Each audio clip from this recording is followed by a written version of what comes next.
China bans young people from playing video games. This is for kids who are under the age of 18. They are now restricted from playing games on weekdays, can only play for 3 hours most weekends. And these were set as a response to China's physical and mental health being affected by gaming, according to Reuters. It limits... I think they're doing what all American parents would want our government to do for our kids. I don't disagree with that. Gamers are now penalized if they don't obey, and the gaming companies will be as well. Gaming companies will have to prove they have an identification system in place, like requiring monitors to use their real names. Do you know how fucking hard it is? I have 3 kids in that age range. I am sweating who they're texting, who they're talking to, what game they're playing, the new game they want to download. Fuck that. This is the only thing I've ever said that would make me want to move to China. This one rule is the most incredible thing I've ever heard. And they're so smart. By the way, what's so beautiful is they send fentanyl and TikTok to us so that we get addicted to that shit. Totally. You know what I'm saying? And they're like, no, you guys are going to learn STEM so that you can, take over the world. It's beautiful. It's brilliant. Yeah, I would say like everything about China is a measured decision. Right, the Politburo, the decision makers are not sitting there randomly shooting from the hip based on intuition and saying, "Hey, I think we should stop video games. They seem bad for kids."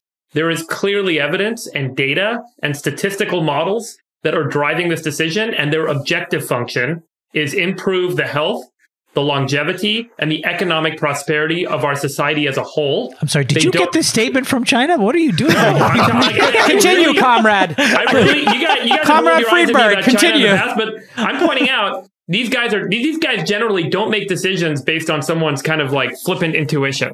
They make decisions based on what they believe to be in the better interest. And I'm not saying it's right or wrong, but in the better interest of economic prosperity and longevity. They got a 100-year plan, let's be honest. And so there's they want data to win that certainly underlies this. Yeah. And I think we all know it intuitively. We can certainly read reports. But in the United States, we value individual liberties above all else. And so we don't find ourselves in the circumstance. It seems foreign and scary and crazy. But again, it's another, in my opinion, it's another tool that China will use to outcompete this century. Yes, that's true. But let's be clear. We don't value individual liberties. That's not true. That's just what we tell people. But that's not totally true. And you know that. I'm not going to go there, but yes. Well, I mean, we are literally sitting here fighting. There's a group of individuals who are fighting to wear masks, or not have to wear masks, rather, not have to take the vaccine. And at the same time, and I don't know if we want to go there, we are denying a woman's we have right to choose. Let's go to David Sachs. David Sachs, are you in support of Texas's abortion ban? No, let's just hear him on China. No, I think it's a stupid law, and I'll explain why in a second. But just on the China thing for a second, this is like, I'll be a dissenting voice here. This is like if we had given Tipper Gore dictatorial powers. I mean, this is insane.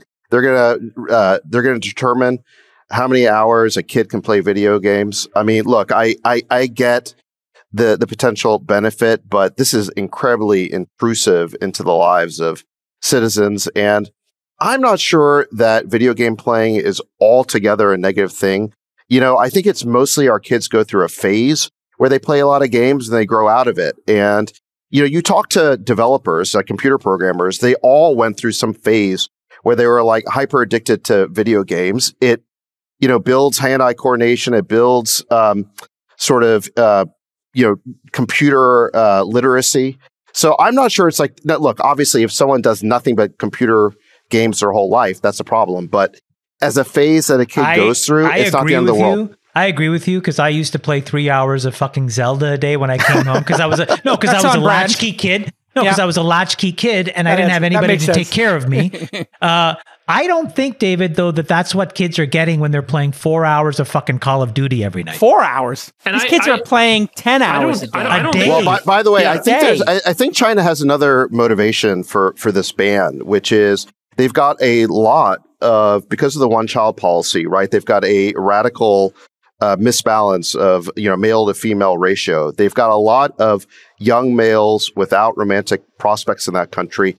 Basically, they have an incel problem. They have a ton of incels. It's a giant incel problem. And I don't think we hear much about it because they control the media. But I wouldn't be surprised if there's a lot of just random violence out there.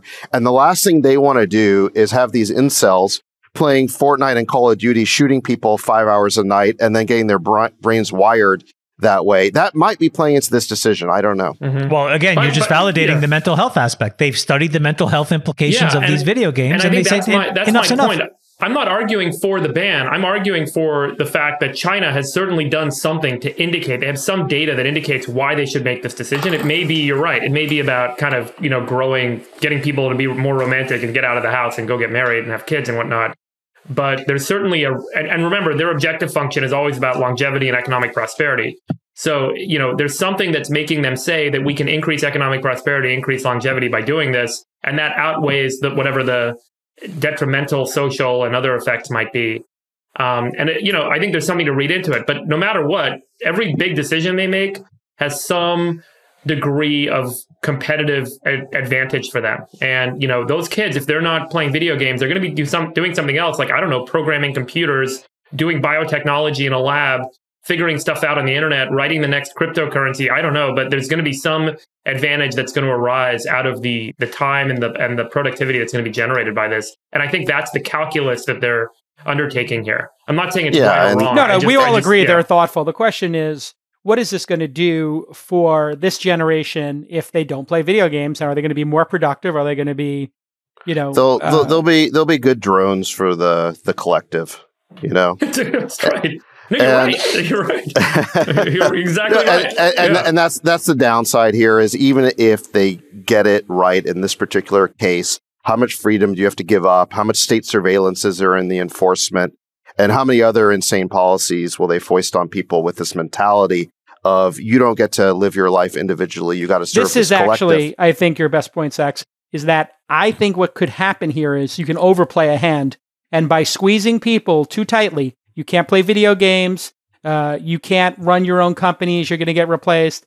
You can't practice your own religion. You can't say what you want, be a journalist.